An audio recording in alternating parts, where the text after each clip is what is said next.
प्रिय प्रशिक्षणार्थियों, भगवती शिक्षक प्रशिक्षण महाविद्यालय की वर्चुअल क्लासेज ऑनलाइन वीडियोज में आपका स्वागत है। हमारे महाविद्यालय प्रशासन के सहयोग से निरंतर वीडियोज बनाए जा रहे हैं। आप उनका पूरा लाभ उठा रहे होंगे, ऐसी आपसे उम्मीद है, आशा है।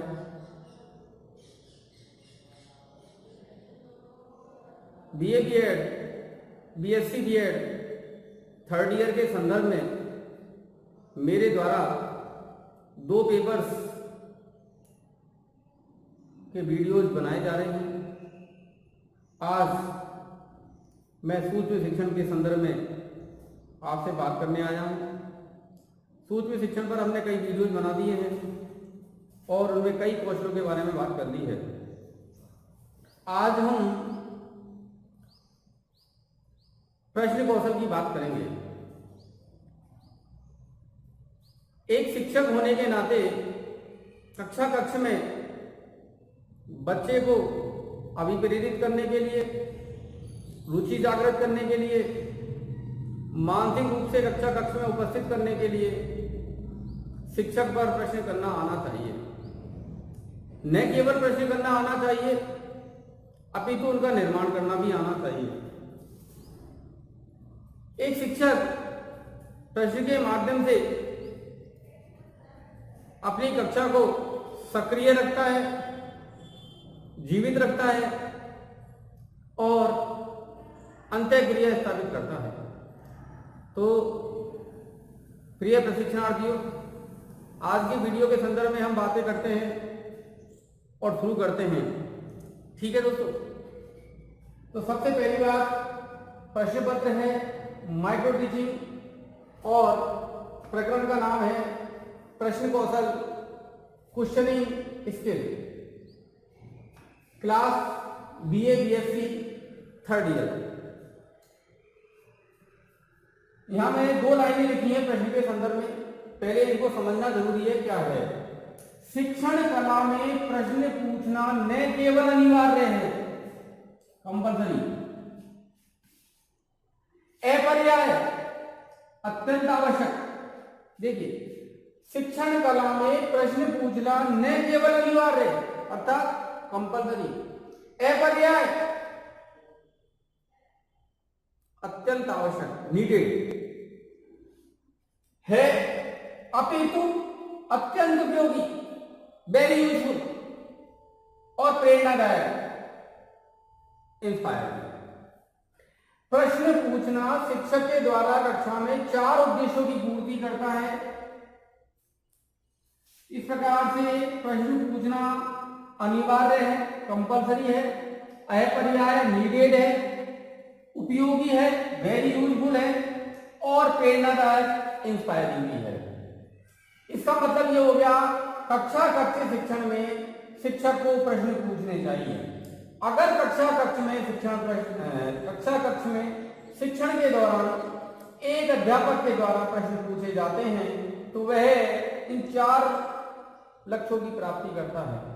पहला, उसके लिए प्रश्न पूछना अनिवार्य है, अपरिहार्य, इसके बिना काम ही नहीं चल सकता, नीडेड, अत्यंत आवश्यक, उपयोगी, छात्र के दृष्टिकोण से बहुत ही उपयोगी है और प्रेरणादायक, छात्र को प्रेरणा प्रदान करने वाला है।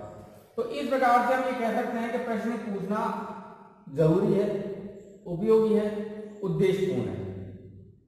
दूसरी बात मैंने लिखी है, शिक्षण कला में प्रश्न एक ऐसी विधि के रूप में है, अर्थात प्रश्न शिक्षण कला को पूर्ण करता है। कैसी विधि के रूप में है? जो शिक्षक को पूर्व निर्धारित उद्देश्यों की, यह पहले के वीडियो में हम पढ़ चुके हैं कि शिक्षण उद्देश्यपूर्ण क्रिया है, निरुद्देश्य क्रिया नहीं है। शिक्षक के द्वारा पूर्व में उद्देश्यों को निर्धारित कर लिया जाता है। तो शिक्षक के द्वारा जो निर्धारित किए गए हैं उद्देश्य, उस विषय वस्तु को लेकर के उनको प्राप्ति के स्तर तक पहुंचाने में प्रश्न अपना सबसे महत्वपूर्ण रोल, अपनी महत्वपूर्ण भूमिका निभाते हैं। इस प्रकार से हम कह सकते हैं कि प्रश्न शिक्षक के लिए न केवल अनिवार्य है, अपरिहार्य है, उपयोगी भी है, प्रेरणादायक भी है और शिक्षक के द्वारा निर्धारित उद्देश्यों की प्राप्ति में भी सहायक है। इस प्रकार से हम कह सकते हैं कि माइक्रो टीचिंग के दौरान आपको प्रश्न कौशल पर सबसे अधिक ध्यान देना चाहिए। ठीक है, अब अगला जो हमारा टॉपिक बनता है इंपॉर्टेंट, वो शिक्षक के दृष्टिकोण से और छात्र के दृष्टिकोण से पढ़ते हैं। क्या प्रश्न कौशल का महत्व है। प्रश्न कौशल का महत्व देखिए, प्रश्न करना क्यों इंपॉर्टेंट है। अगर इनका महत्व है, इसको हम दो भागों में बांटेंगे। एक बांटेंगे अध्यापक के दृष्टिकोण से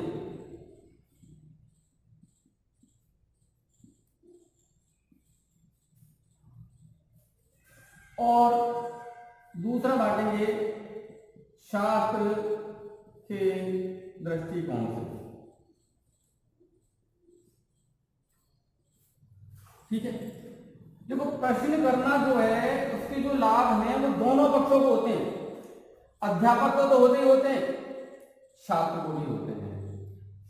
एक अध्यापक के लिए प्रश्न पूछना उतना ही लाभदायक है जितना कि एक छात्र के लिए।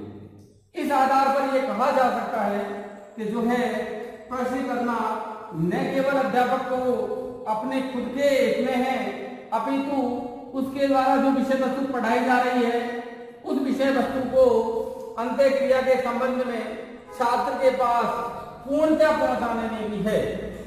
तो हम अध्यापक की दृष्टि से पहले पढ़ेंगे, फिर छात्र के दृष्टिकोण से प्रश्न कौशल का महत्व पढ़ेंगे। यानी प्रश्नों का जो महत्व है वह दोनों के दृष्टिकोण से है। तो पहले हम अध्यापक के दृष्टिकोण से पढ़ेंगे और मैं ज्यादा पॉइंट वाइज लिखूंगा, आप इन्हें उतार सकते हैं। ठीक है, और समझाता चलूंगा। ठीक है, तो सबसे पहले डालेंगे प्रश्नकरण कौशल का अध्यापक के हित से महत्व। ठीक है, एक अध्यापक के द्वारा जब प्रश्न किया जाता है तो वह अध्यापक को अनेक और अनेक तरीकों से लाभ पहुंचाता है। ठीक है, और सबसे पहली बात तो यह है, जो पहला पॉइंट है, छात्रों का ध्यान अपनी ओर आकर्षित करने हेतु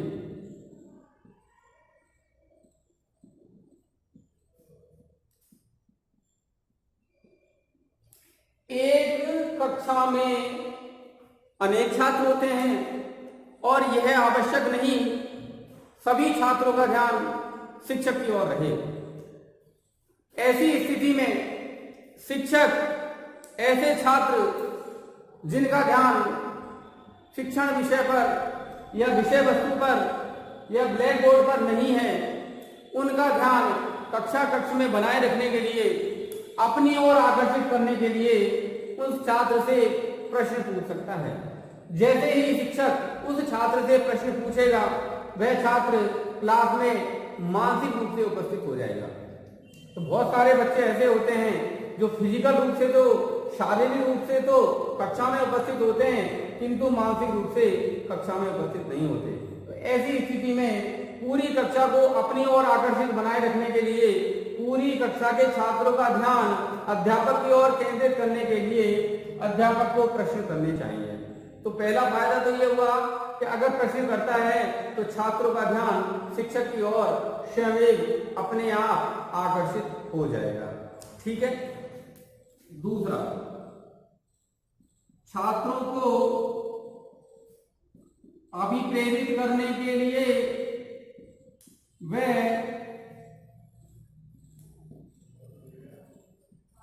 रुचि जागृत करने के लिए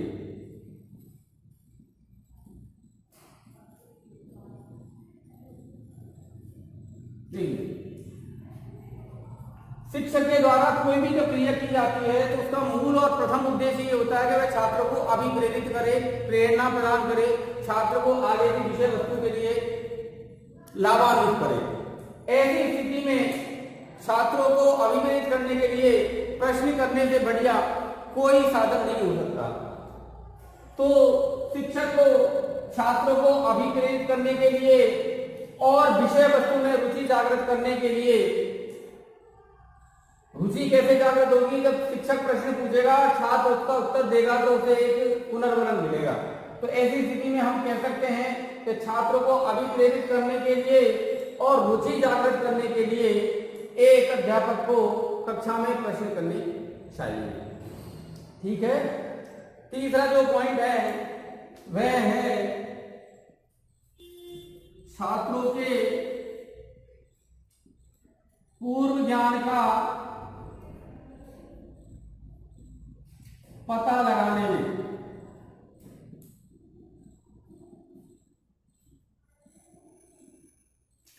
एक छात्र किसी विषय वस्तु से संबंधित कितना पूर्व में जानता है।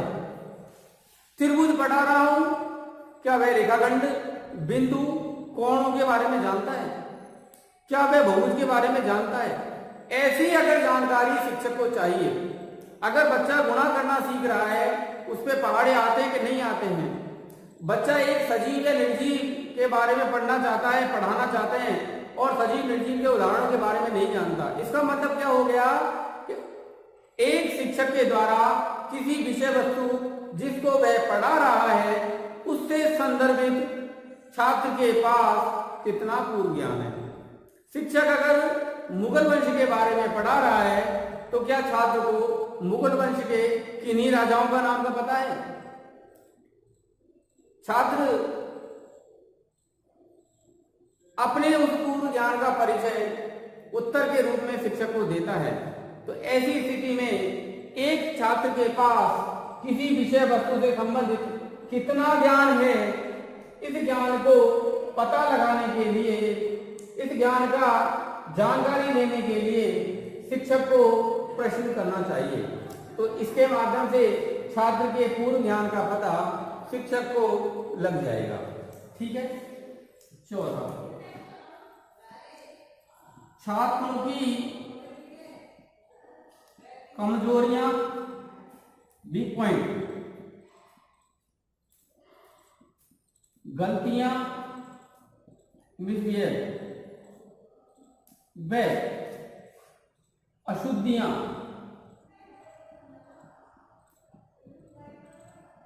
का पता लगाने हेतु तो प्रश्न का अगला महत्व है शिक्षक के दृष्टिकोण से यह है कि छात्र की कमजोरियां यानी उसके वीक पॉइंट्स, गलतियां, मिसबिहेव यानी उसके द्वारा गलत किए जाने वाले कार्य, अशुद्धियां इसका मतलब हो गया इम्प्योर वर्क। तो इन चीजों का पता लगाने के लिए आप प्रश्न कर सकते हैं। अगर छात्र की कमजोरी जाननी है तो उसी कमजोरी संदर्भित प्रश्नों को पूछा जाए। छात्र अगर कोई गलती कर रहा है तो उन गलती से संदर्भित ही प्रश्न पूछे जाएं, और अगर वह अशुद्धि कर रहा है तो वह अशुद्धि क्यों कर रहा है इसका पता लगाने के लिए भी प्रश्न किए जाएं। तो इसका मतलब ये हो गया छात्रों की कमजोरियां, वीकनेस पॉइंट, गलतियां, मिसबिहेव, अशुद्धियां, इम्प्योर वर्क का पता लगाने के लिए भी शिक्षक को प्रश्न करने चाहिए, ताकि वह छात्रों की कमजोरियों, गलतियों और वह अशुद्धियों का पता लगा सके। ठीक है, ये मैं मिटा रहा हूं, आपने लिख लिए होंगे। पांचवा जो महत्व है वो है छात्र को अज्ञात क्षेत्र के विषय में जानने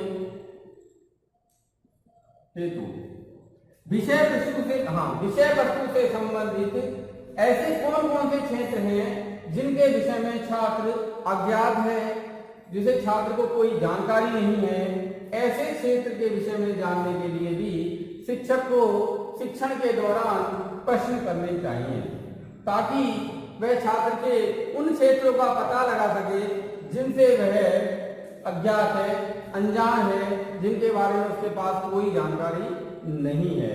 तो इसका मतलब ये हो गया कि बच्चे के जो अननोन क्षेत्र हैं, यानी जिस विषय वस्तु के बारे में नहीं जानता, ऐसे क्षेत्रों के बारे में पता लगाने के लिए शिक्षक को प्रश्न करने चाहिए। अगर शिक्षक ऐसे प्रश्न करेगा, छात्र अगर उत्तर नहीं देगा, तो ऐसी स्थिति में शिक्षक को पता चल जाएगा कि बालक इस क्षेत्र से अनभिज्ञ है, अपरिचित है, उसे उसकी कोई जानकारी नहीं है। ठीक है। छठा है पाठ हेतु तत्पर करने के लिए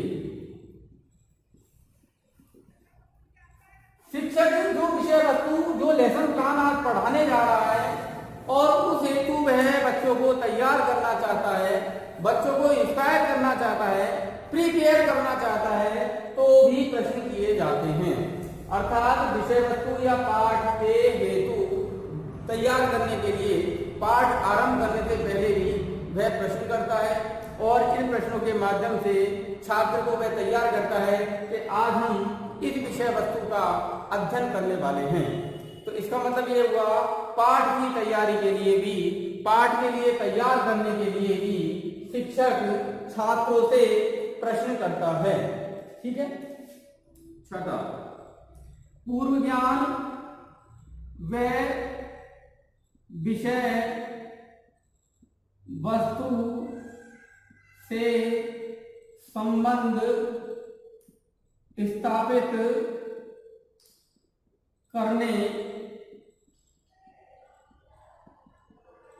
हेतु पूर्व ज्ञान के बारे में हमने पढ़ा था प्रस्तावना कौशल में कि प्रस्तावना प्रश्न जब पूछे जाते हैं तो उनका जो डायरेक्ट रिलेशन होता है वो पूर्व ज्ञान से होता है, बच्चा कितना जानता है। और विषय वस्तु इसका मतलब जो आज पढ़ाया जा रहा है, पूर्व ज्ञान जिसके बारे में बालक जानता है, विषय वस्तु जिसके बारे में वह नहीं जानता है। तो इसका मतलब हो गया नॉन टू अननोन।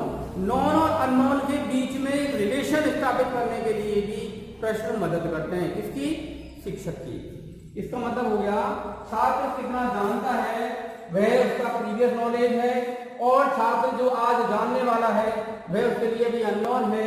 तो प्रीवियस नॉलेज और अननोन नॉलेज को आपस में रिलेटिव करने के लिए, उनको एक दूसरे से कंटेंट करने के लिए, एक दूसरे से जोड़ने के लिए जो शिक्षक के द्वारा प्रश्न किए जाते हैं वह विषय वस्तु को पूर्व ज्ञान से जोड़ते हैं और शिक्षक की शिक्षण कला के दौरान, पढ़ाने के दौरान मदद करते हैं। तो इस प्रकार से हम कह सकते हैं कि पूर्व ज्ञान और विषय वस्तु के बीच ये एक ब्रिज का काम करते हैं और ऐसे प्रश्न शिक्षक को अनिवार्य रूप से, अपर्याय रूप से, प्रेरणादायक रूप से पूछने चाहिए ताकि वो छात्र के लिए अत्यंत उपयोगी हों। ठीक है। आठवां है पाठ के विकास के लिए।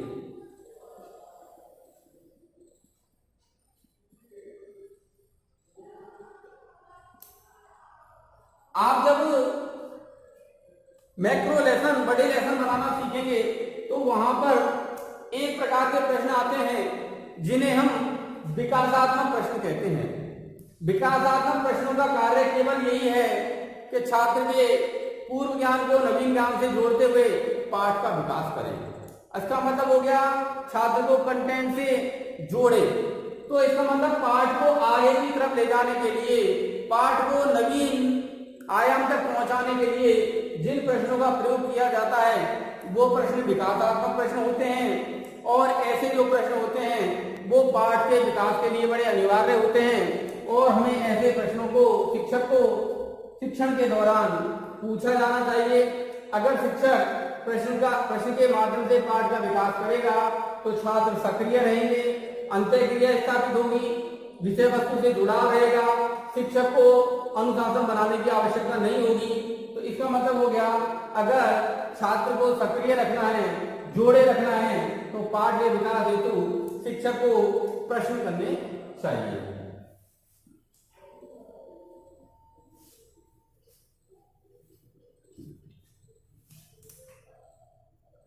नौवां है अभ्यास एवं पुनरावृत्ति हेतु। ये वो प्रश्न है, अभ्यास एवं पुनरावृत्ति प्रश्न वे प्रश्न हैं जो शिक्षक के दौरान विषय वस्तु के कंप्लीट हो जाने के बाद, पूरी तरह पढ़ा लेने के बाद अंतिम समय में पूछे जाते हैं। इन प्रश्नों में पूरी विषय वस्तु से जुड़े हुए प्रश्न होते हैं। ऐसे प्रश्नों को हम अभ्यास या पुनरावृत्ति प्रश्न कहते हैं। ऐसे प्रश्न सरल, सहज, बोधगम्य और निश्चित उत्तर वाले होते हैं। इनकी संख्या 3 से 1 से लेकर 5 प्रश्नों की संख्या होती है और ये विभिन्न प्रकार के होते हैं, जैसे ऑब्जेक्टिव टाइप, मल्टी चॉइस, ठीक है, ब्लैंक, यस नो, बात समझ में आ रही है, शॉर्ट आंसर टाइप। ऐसे क्वेश्चनों से हम पूरे पाठ का अभ्यास और पुनरावृत्ति बच्चे से करा सकते हैं कि उसने इस आधा घंटे के दौरान 35 मिनट की क्लास के दौरान क्या क्या सीखा, और अगर उसने सीखा नहीं सीखा तो कम से कम इस दौरान के माध्यम से, पुनरावृत्ति के माध्यम से वह वापस उन्हें सीख ले। तो यानी ये प्रश्न बहुत अनिवार्य होते हैं, ये अभ्यास और पुनरावृत्ति हेतु किए जाते हैं, ठीक है। और जो 10वां इंपॉर्टेंट है अध्यापक के दृष्टिकोण से, वह है मूल्यांकन हेतु।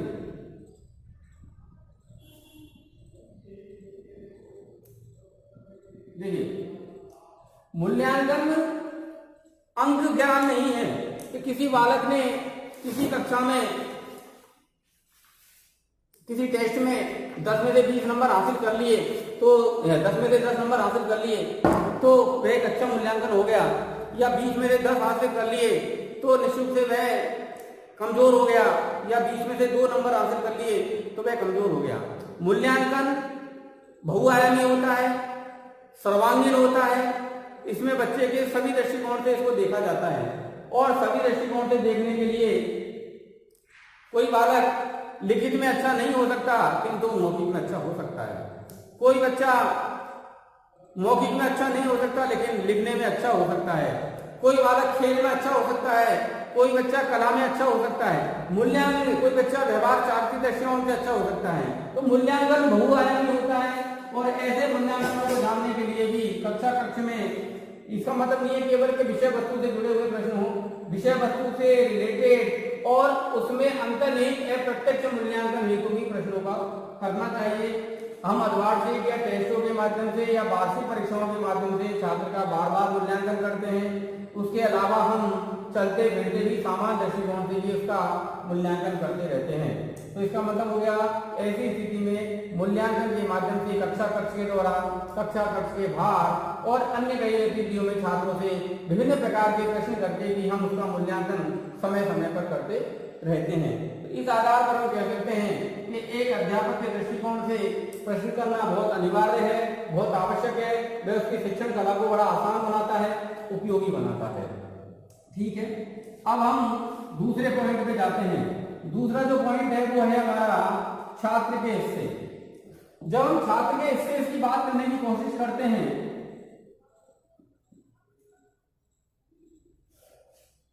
तो बड़ा आवश्यक है कि छात्र को इससे क्या क्या लाभ हो सकते हैं। प्रश्न करने से अगर शिक्षक, बहुत सारे बच्चे कक्षा कक्ष में प्रश्नों से बचने का प्रयास करते हैं, शिक्षक बार बार उन्हीं बच्चों से प्रश्न पूछने का प्रयास करते हैं, तो ऐसी स्थिति में हम देखें कि प्रश्न करने से छात्र को क्या फायदा हो सकता है, क्या लाभ हो सकता है। तो सबसे पहली बात तो यह है, छात्र की चिंतन शक्ति का विकास करने में।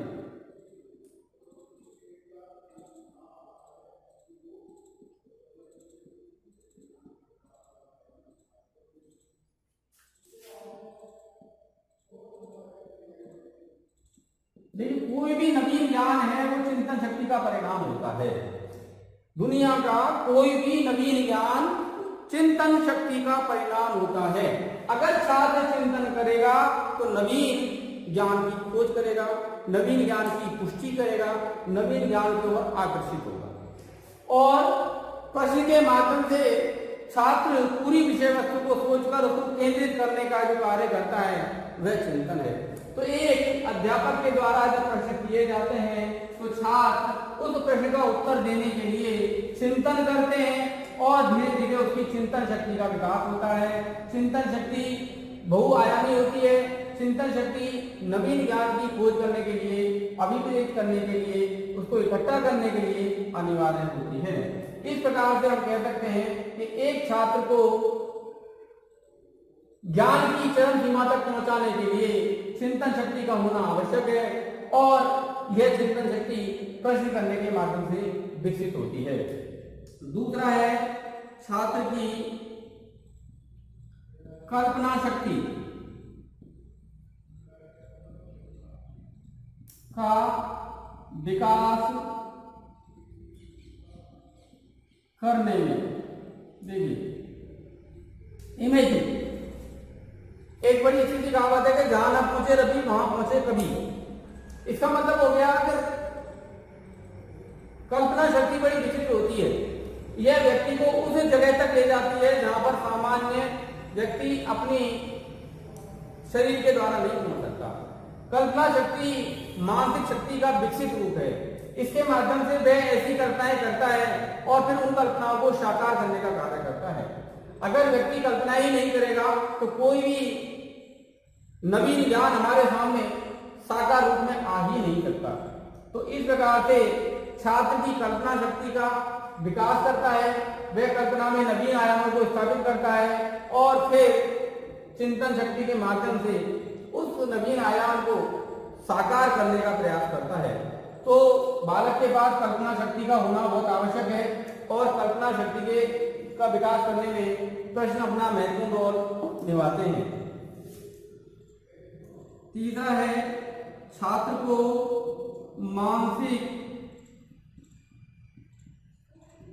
रूप से मजबूत करने में।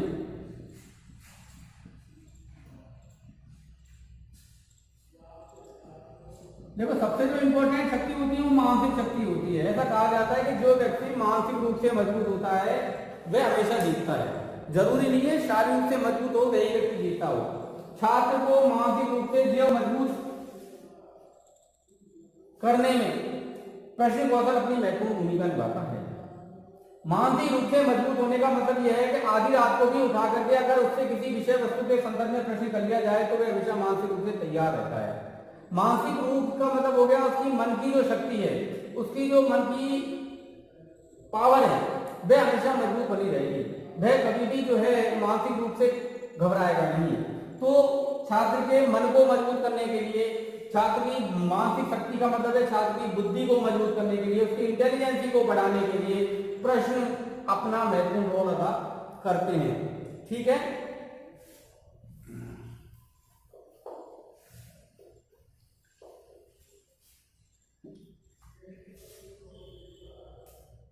चौथा है छात्र को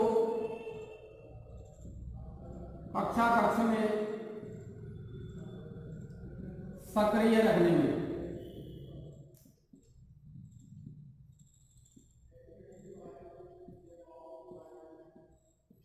देखो प्रश्न का इंपॉर्टेंस है, बच्चा अगर कक्षा में बैठा हुआ है लेकिन अगर वह कुछ भी नहीं कर रहा है, कुछ भी नहीं करने का मतलब है फिजिकल तो बैठा हुआ है लेकिन मेंटली डिस्टर्ब है, वो मेंटली एब्सेंस है, वो यानी मन उसका कहीं और भ्रमण कर रहा है तो फिर कक्षा कक्ष में वो शिक्षण नहीं कर सकता। तो उसको मेंटली प्रेजेंट होना बहुत आवश्यक है। और जब मेंटली प्रेजेंट होना है तो इसका मतलब है उसको सक्रिय होना चाहिए। और सक्रिय की अवस्था का पता लगाने के लिए अगर शिक्षक बार बार प्रश्न करता है तो बालक के मन में ये रहेगा, पता नहीं सर मेरे से कब दोबारा प्रश्न पूछ ले, गुरुजी मेरे से दोबारा कब प्रश्न पूछ ले। ऐसी स्थिति से बचने के लिए वह अपने आप को कक्ष में विषय वस्तु से जोड़े रखेगा, वह अपने आप को सक्रिय रखेगा, और ऐसी स्थिति में अगर वह सक्रिय रहेगा तो निश्चित रूप से उसको जो ज्ञान प्राप्त होना है वह संपूर्ण रूप से प्राप्त होगा, जो उसका अधिगम होगा वो प्रभावी होगा।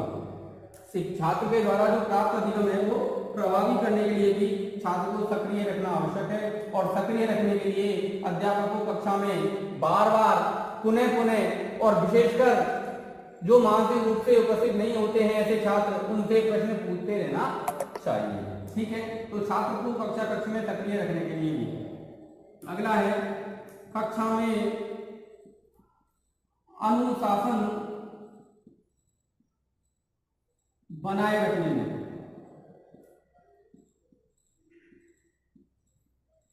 देखिए अनुशासन जो है वो छात्र के हाथ में होता है, और जब बच्चा पढ़ता नहीं है, जब बच्चे का रुचि नहीं होती है, जब वह अभिप्रेरित नहीं हो रहा है, तो कक्ष में वह शिक्षण के दौरान भी अन्य कई कार्य करता है और वह अन्य कई गतिविधियां करता है। अगर शिक्षण के दौरान शिक्षण के अलावा अन्य गतिविधियां की जाएं जो उस पढ़ाई से विषय वस्तु से संबंधित नहीं है, वो सब गतिविधियां अनुशासन में मानी जाएगी। ऐसा नहीं है अनुशासन का मतलब उठ करके भागना ही होता है। अनुशासनहीनता का मतलब ये होता है कि जो है वह कोई भी ऐसा कार्य जो शिक्षण में बाधा पहुंचाए उसको कर रहा है, तो वह सब अनुशासनहीनता की श्रेणी में आएगा। तो कक्षा को अनुशासित बनाए रखने के लिए, प्रत्येक छात्र को अनुशासित बनाए रखने के लिए शिक्षक को कक्षा में बार बार विविध छात्रों से प्रश्न पूछते रहने चाहिए, और विशेषकर ऐसे छात्रों से तो अवश्य प्रश्न पूछने चाहिए ताकि वो जो है ऐसे छात्र जो अनुशासित नहीं है वो भी अनुशासित बने रहे और धीरे धीरे वो अनुशासन का पूरा लाभ उठा पाए। तो छात्र को अनुशासित बनाए रखने के लिए भी प्रश्न किए जाने चाहिए, और ऐसे प्रश्नों के लिए छात्र को भी तत्पर रहना चाहिए। ठीक है, छठा है छात्र को पाठ के हेतु तत्पर होने में। जब एक शिक्षक छात्र से प्रश्न पूछता है तो वह उन प्रश्नों के माध्यम से, उन प्रश्नों की विषय वस्तु के माध्यम से, उन प्रश्नों के उत्तर के माध्यम से वह नवीन ज्ञान की ओर आकर्षित हो जाता है और वह नवीन पाठ के लिए तैयार हो जाता है। इसका मतलब हो गया नवीन ज्ञान के लिए, नवीन पाठ के लिए तैयार करने में, किसको तैयार करने में?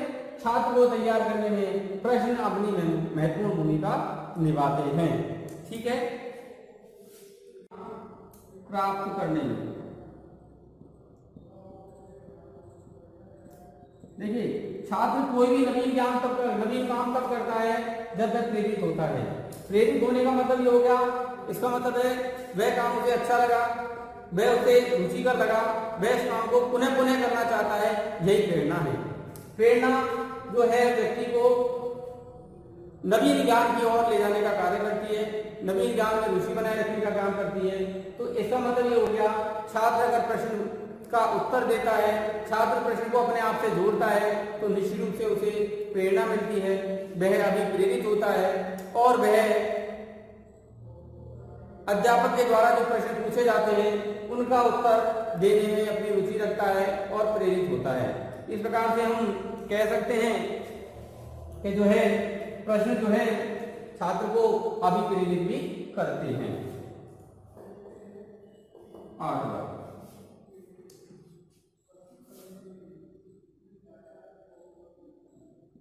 विषय वस्तु से संबंधित ज्ञान को व्यवस्थित रूप में प्राप्त करने हेतु, देखो एक विषय वस्तु से जो संबंधित ज्ञान है, इसका मतलब जो कंटेंट आज हमने पढ़ा और उस कंटेंट को हम क्रमबद्ध तरीके से अगर नहीं जमाते हैं तो वह ज्ञान प्राप्ति में बाधा उत्पन्न होता है। तो तो इसका मतलब हो गया कि जो जो विषय वस्तु से संबंधित ज्ञान हमने जो आज प्राप्त किया और उसको अगर व्यवस्थित रूप में रखना है तो एक छात्र को प्रश्न मदद करते हैं, प्रश्न बना करके वह क्रमबद्ध रूप में उस ज्ञान को व्यवस्थित कर सकता है। सरल से कठिन की ओर, आरंभ से अंत की ओर प्रश्नों के विभिन्न प्रकार। इसका मतलब ये हो गया छोटे से बड़े की ओर। इसका मतलब कुल मिलाकर प्रश्न जो है विषय वस्तु को एक क्रमबद्ध, एक व्यवस्थित रूप में बांधने का कार्य करते हैं ताकि प्राप्त ज्ञान को छात्र आसानी से सही कर रख सके, संभाल कर रख सके। प्राप्त ज्ञान की प्राप्ति के लिए, प्राप्त ज्ञान को समेटने के लिए, सहेजने के लिए, सुरक्षित रखने के लिए प्रश्न अपनी भूमिका निभाते हैं। तो दोस्तों आज हमने ये देखा और ये पढ़ा कि जो है एक प्रश्न करना शिक्षक के लिए भी लाभदायक है और एक छात्र के लिए भी लाभदायक है। अगले वीडियोज में हम प्रश्नों की विशेषताएं पढ़ेंगे, यानी एक अध्यापक के द्वारा जो प्रश्न बनाए जाएं, जो प्रश्न किए जाएं वो किस प्रकार के होने चाहिए, उन प्रश्नों में क्या विशेषताएं होनी चाहिए। उसके बाद हम प्रश्न कौशल के घटक और अंत में प्रश्न कौशल की पाठ योजना के विषय में पढ़ेंगे। यह जो प्रश्न कौशल है ये लगभग 3-4 वीडियो में जाकर कंप्लीट होगा। आप रनिंग बेस में से देखते रहें और इसे जोड़ते रहें, ठीक है। तो आज हमने 3 टॉपिक पढ़े। पहला टॉपिक प्रश्न कौशल का संप्रत्यय पढ़ा। प्रश्न कौशल है क्या?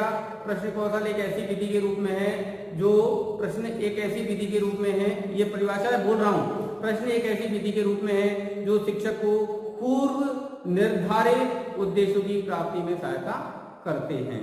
फिर उसके बाद में हमने प्रश्न कौशल के महत्व पढ़ा और प्रश्न कौशल का जो महत्व है वो 2 दृष्टिकोण से पढ़े। पहला दृष्टिकोण शिक्षक के दृष्टिकोण से पढ़ा और दूसरा जो पढ़ा हमने वो छात्र के दृष्टिकोण से पढ़ा, ठीक है। धन्यवाद।